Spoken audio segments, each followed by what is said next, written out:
ही नहीं सकता। हम हर क्षण कर्म कर रहे हैं। ये श्वासों का स्पंदन, ये भी कर्म के अंतर्गत आता है। श्वासों का लेना भी प्राणों में, प्राणों को स्पंदन प्राप्त करने का कर्म है। और जब इतना सूक्ष्म कर्म है कि कर्म के बिना हम रह ही नहीं सकते, तो इसलिए नियतम कुरु कर्मत्वम, भगवान कृष्ण कहते हैं कि तुम्हें नियत कर्म करने चाहिए, अनियत कर्म नहीं करने चाहिए। और इसलिए कर्म सिद्धांत का श्रीमद् भगवत गीता में बड़े विस्तार के साथ प्रतिपादन किया गया है। मैं संक्षेप में आप सब लोगों का ध्यान आकर्षित करना चाहता हूं। कर्म की इस अवधारणा के संबंध में दो प्रकार के कर्म होते हैं, एक नित्य कर्म होते हैं और एक काम्य कर्म होते हैं। जो नित्य कर्म होते हैं वो बड़े सहज होते हैं और हमारे जीवन में यदि परंपरा से वो हमें प्राप्त हुए हैं तो हम उनको बड़े सहजता के साथ स्वीकार कर लेते हैं। जैसे नित्य हवन करना, नित्य देवताओं का पूजन करना, नित्य सदग्रंथों का पठन पाठन करना, नित्य देव स्तुतियों को बार बार दोहराना, देवताओं को नमन करना, ये हमारे नित्य कर्म है। संध्या वंदन करना नित्य कर्म है, स्नान आदि करना नित्य कर्म है। स्नान से शरीर की शुद्धि होती है, मंत्रों के महोच्चार से मन की शुद्धि होती है, तन की शुद्धि स्नान से होती है और मन की शुद्धि भगवान के नाम के उच्चारण से होती है। इसलिए कलयुग में और कुछ आप करें या न करें, लेकिन मन से भगवान के नाम का उच्चारण नित्य होते ही रहना चाहिए, 24 घंटा होते रहना चाहिए। अब भगवान के किस नाम पर आपको श्रद्धा है? आप राम के भक्त हैं तो राम के नाम का उच्चारण करें, आप कृष्ण के भक्त हैं तो कृष्ण के नाम का उच्चारण करें, आप गणेश के भक्त हैं तो गणेश के नाम का उच्चारण करें, आप हनुमान के भक्त हैं तो हनुमान के नाम का उच्चारण करें, आप भगवती की आराधना करते हैं, भगवती के भक्त हैं तो भगवती के पवित्र नाम का उच्चारण करें, विष्णु के भक्त हैं तो विष्णु के नाम का उच्चारण करें। कलयुग में कलयुग की तमाम बुराइयां हम रेखांकित करते हैं। वास्तव में कलयुग जो है वो दुष्प्रवृत्तियों का युग है, इसलिए ये कलयुग है। लेकिन इन दुष्प्रवृत्तियों के, दुराचरण के इस युग में भी अगर कोई अच्छी बात दिखाई पड़ती है तो इन संत महात्माओं के मुख से, श्रेष्ठ ज्ञानियों के मुख से हम श्रवण करते हैं कि कलयुग में केवल एक ही सबसे अच्छी बात है, वो है कि भगवान के नाम का उच्चारण करो, भगवान नाम का संकीर्तन करो। जितने हमारे द्वारा अनपेक्षित कर्मों का संपादन होता है उन सब का प्रक्षालन हो जाएगा। इसलिए भगवान नाम का उच्चारण हमको आपको नित्य करना चाहिए।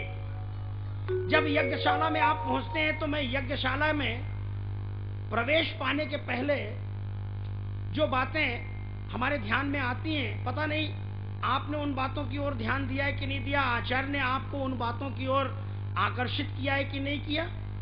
जब यज्ञशाला में आप पहुंचते हैं तो यज्ञशाला के बाहर बैठ करके वह आपसे कुछ प्रायश्चित कराते हैं कि हमारे जाने अनजाने, हमारे असावधानी बस भी, अनजाने में भी, कभी कभी जानबूझकर भी हमारे द्वारा ऐसे असत कर्मों का संपादन हो जाता है कि जिसके कारण हमारा जीवन दोषयुक्त हो जाता है। और दोष मुक्ति के लिए प्रायश्चित करना हमारे यहाँ का सर्वश्रेष्ठ विधान कहा गया है कर्मकांड के अंतर्गत। और इसलिए वो आपसे संकल्प कराते हैं और यज्ञ का जो संकल्प होता है उस संकल्प का नाम होता है हेमाद्रि संकल्प। जब आप हेमाद्रि संकल्प करते हैं तो संकल्प पढ़ने वाले आचार्य भारत की उन तमाम सरिताओं का स्मरण करते हैं। हमारे देश में हिमालय से निकलने वाली अनेक सरिताएं हैं, भिन्न भिन्न क्षेत्रों में प्रवाहमान सरिताएं हैं। हम जिस खंड में निवास करते हैं, बालाघाट के लोग, हमारे यहाँ वैनगंगा भी है और हमारे यहाँ पड़ोस में नर्मदा नदी भी है। मध्य प्रदेश की जीवन रेखा है नर्मदा, और नर्मदा के संबंध में कहा गया है कि नर्मदा गंगा की सगी बहन है। तो गंगा के जो गुणधर्म हैं वही गुणधर्म नर्मदा के भी हैं, पर गंगा और नर्मदा में दो बड़ा मौलिक अंतर है। गंगा विवाहित है और नर्मदा अविवाहित है। नर्मदा ने आजीवन कुंवारी रहने का संकल्प लिया है और हमारे यहाँ जो ब्रह्मचर्य पालन करने का संकल्प लेता है उसको हम बड़े तपस्वी भाव से देखते हैं, क्योंकि वे अपने जीवन में एक बड़ी तपस्या कर रहा है। ब्रह्मचर्य का पालन करना ये सामान्य काम नहीं है। जिन जिन लोगों ने ब्रह्मचर्य का पालन किया है, जिन जिन लोगों ने आजीवन ब्रह्मचर्य रहने का संकल्प लिया है, उनके नाम इतिहास में अमर हो गए हैं और वो समाज के आदर्श बने। हनुमान जी महाराज आजन्म ब्रह्मचारी हैं, इसलिए वो भारत के जन जन के आदर्श है। भीष्म पितामह आजन्म ब्रह्मचारी हैं, इसलिए हम भीष्म पितामह का नाम बड़े सम्मान के साथ लेते हैं। ठीक नर्मदा भी आजन्म ब्रह्मचारिणी है, और इसलिए आप देखें भारत की सरिताओं की विशेषता, कोई ऐसी नदी नहीं है जिसकी परिक्रमा लगाई जाती है। नर्मदा ही एकमात्र ऐसी सरिता है जिसकी हम परिक्रमा लगाते हैं। उसके परिक्रमा का विधान भी है, और नर्मदा की परिक्रमा कितने दिन में पूरी होती है उसका भी पूरा एक विधान है। नर्मदा का एक पथ है, नर्मदा परिक्रमा मार्ग। और गंगा की सबसे बड़ी विशेषता है कि वो बनारस में है, और बनारस में गंगा जहां बहती हैं, उस गंगा के तट पर एक विश्वनाथ मंदिर है। बाबा विश्वनाथ ज्योतिर्लिंगों में से एक शिवलिंग है, विश्वनाथ शिवलिंग।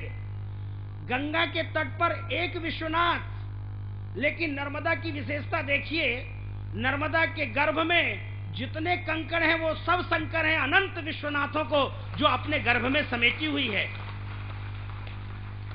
इसलिए नर्मदा के साथ भी भगवान शंकर की संगति है, और गंगा के साथ भी भगवान शंकर की संगति है। इसलिए हम जब यहाँ पर यज्ञ कर रहे हैं और यज्ञ में हम हिमाद्री संकल्प लेते हैं, तो भारत की पावन सरिताओं का स्मरण होता है। और इतना ही नहीं, जितने पर्वत हैं भारत के, ये पर्वत भी हमारे प्राण हैं। इन पर्वतों के कारण हमारे प्राणों में स्पंदन है, इसलिए पर्वतों का भी स्मरण किया जाता है। पर्वतों के साथ साथ भारत की जो संस्कृति है, उस संस्कृति को अपनी तपश्चर्या के द्वारा, अपने चिंतन के द्वारा, जिन्होंने शास्त्रों के माध्यम से समाज तक पहुंचाया है, ऐसी ऋषि परंपरा का भी स्मरण होता है यज्ञशाला के बाहर बैठ करके। इसलिए यज्ञ सामान्य विधा नहीं है। हमने इतने ऋषियों की, इतने देवताओं की, आधिदैविक शक्तियों का वहां पर आह्वान होता है, तब जाकर के हम यज्ञ करने के अधिकारी बनते हैं। हम प्रायश्चित करते हैं। प्रायश्चित के लिए पंचगव्य का सेवन कराया जाता है, और पंचगव्य का सेवन, पंचगव्य बनता कहां से है? भारतीय गोवंश। याद रखना, जब मैं भारतीय गोवंश कहता हूं, तो जितनी भी विदेशी नस्ल की गाय भारत में दिखाई पड़ती हैं, उन सब गायों को एक तरफ रखना। भारतीय मूल की गाय, उसको ही भारतीय गोवंश कहा जाता है। जर्सी गाय को गाय नहीं मानते। जर्सी गाय को अगर गाय कहना ही है तो जरासी गाय बोलिएगा, क्योंकि गाय की शकल में हम संपूर्ण भारतीयों को वो भ्रमित कर रही है। इसलिए जर्सी गाय गाय नहीं है। वास्तव में भारत के जितने प्रकार की नस्लें भारत के भिन्न भिन्न भूभागों में पाई जाती हैं, वही गाय जिसको भारतीय गोवंश कहते हैं, उसी गाय के गोबर से, उसी गाय के मूत्र से, उसी गाय के घी से, उसी गाय के दूध से, उसी गाय के दही से